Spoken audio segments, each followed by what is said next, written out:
Baccarat थाने पर police जमादार कुड़ल खान की retirement के मौके पर शानदार तकरीब मुनक्किद की गई, जिसमें DSP Dori Mir Imdad Ali Talpur, SHO Bakra Nadir Hussain Bhanga, press club baccarat के सदर लाला बरकत बलोच, सब इंस्पेक्टर मुमताज अली कुकर, शौकत अली संदीलो, सज्जाद अली अब्बासी, सज्जाद अली जतोई, सुंधीर दियू समेत दीगर पुलिस स्टाफ, सियासी और समाजी रहनुमा, मुअज़्ज़िज़ीन और उनके अजीज़ व अकारिब बड़ी तादाद में शरीक हुए।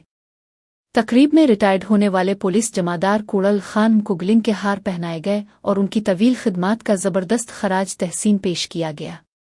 डीएसपी मीर इमदाद अली टालपर और एसएचओ नादिर अली भंगर ने खिताब करते हुए कहा कि कुड़ल खान ने अपनी सर्विस के दौरान ईमानदारी, फ़र्ज़ शनासी और अवाम के साथ ताउन के जज्बे के साथ खिदमात अंजाम दी, जो पुलिस महकमा के लिए एक यादगार मिसाल है।